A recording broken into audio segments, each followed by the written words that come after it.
There are those moments in life that are tipping moments, and you don't know until after that that was the moment your life changed.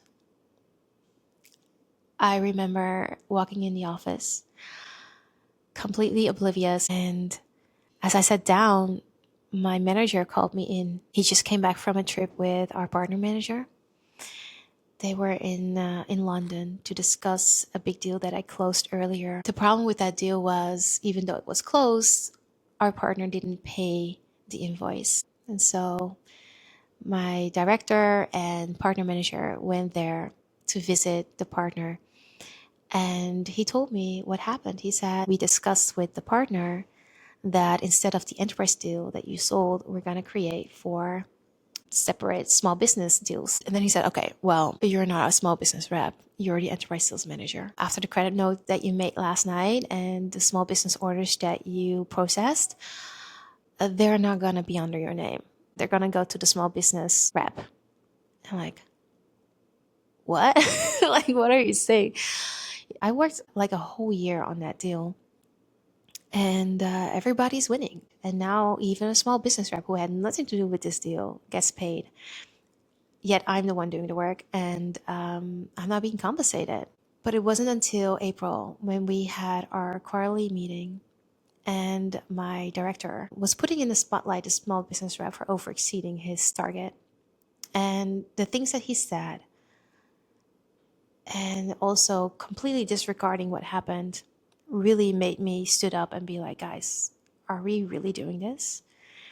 I was always supportive of the small business rep for getting the deal, because I'm like, he didn't ask for this, good for him. But the way it was shoved under the carpet and completely twisted, I'm like, I can't work for this guy. And so I expressed that in that meeting. I was very vocal and very honest. Like, we do know what happened here, right? And it was almost my birthday. My birthday is in May. And since I had this international job, I was traveling all around the world. I never really needed to request my holidays. So I had a lot of days left. I requested some of those days saying, hey, it's almost going to be my birthday. I'm going to turn 30 and I want to really take a break. What they didn't know, but what I knew, was that I was going to take that time to really think and feel what my next move would be. I decided not to come back. I decided to walk away from the corporate life, not just the company, but just in general, and to follow my heart, to take that jump. And so when I got back after my birthday, I went straight to his office and I expressed that I was going to leave. And the truth is that I had no plan, but I also knew there was no way I could stay. My trust was broken. My heart was broken. I couldn't work for a company like that would put numbers above people. And that's when I stepped into the unknown. I simply could not stay. We choose safety all the time.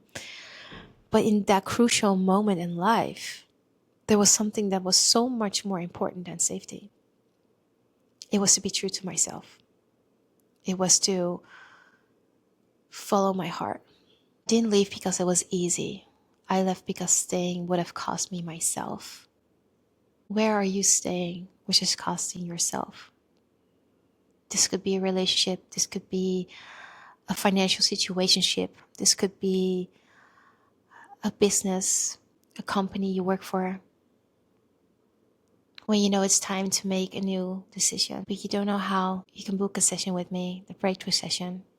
You will find the link and all the details in my description. Thank you guys so much for watching. I hope to see you in tomorrow's episode.